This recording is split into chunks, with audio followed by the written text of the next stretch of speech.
So I do workshops like this, and it is hard because there's people from different movements, people from different churches, people from different church models, and I've heard it all. Small groups, cell groups, life groups, growth groups, home groups, D groups, accountability groups, Acts 2:42 groups, John 3:16 groups. It's like, wow. So it's terminology can be tough. So I might use a little bit different terms, but that's why I like to lay out just a definition. This isn't even really the meat of what we're talking about, but I just want you to know where I'm coming from, how I define small groups. Doesn't mean this is the only definition. This is just my interpretation of what I believe a small group is. So I'm going to share with you a definition. What is a small group? This is what a small group is to me. Now, I also got to give you another warning. I'm a left-handed male, which means I have some odds handwriting-wise going against me. So, and I'm writing at a 90-degree angle. So if it's bad handwriting, just don't worry about it. So let's go. We're going to go small groups. Chicken scratches galore. All right. And what a small group is, I believe, it's 6 to 15 people. Yeah. All right. Now, you say, why are you so exact about that? Well, the first small group ever in the New Testament had 6 people in it. I don't know if you knew that.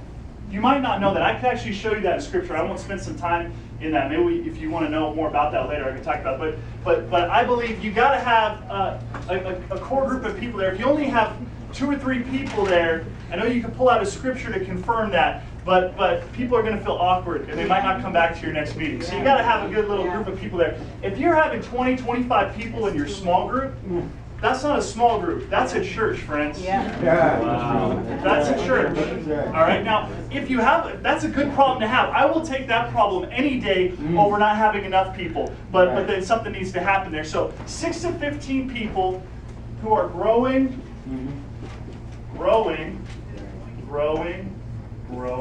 Something's happening. Something's moving. Something's shifting. Who are growing in 3 areas.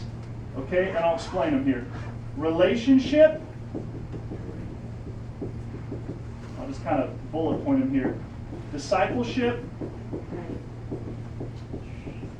Leadership. Someone say, grab a hold of the ship. All right, so here, let me break this down. One of the greatest things small groups does is it closes that back door. It's an assimilation. So you have someone come to your church, they get saved, they're a new believer. All right, what's going to keep them there? Sure, you got follow-up and communications you might do, but at some point, if they're going to stay at your church, they got to get relationally connected. Yeah. And so, if they come check out your small group, and they sit by themselves, and no one talks to them, and no one engages them, and no one cares about them, no one gets in their life. Yes. We're missing the whole concept here. Right. Relationship. We got to be growing in relationship in our small groups. And then we got to be growing in discipleship. Now, I know there's a lot of different small group models out there, and I love fellowship groups. Fellowship is great. Fellowship is biblical, all right? But if all that happens is you hang out and have fun, okay? To me, there's got to be some element there that moves you forward in your walk with God.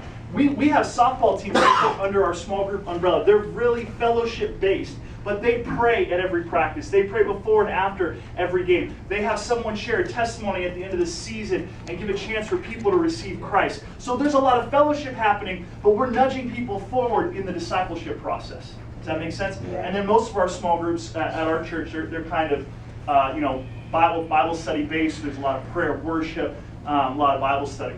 And then lastly, leadership. I believe small groups are leader breeders. Yes. I believe small groups, I got a witness in here, I felt that. That's awesome.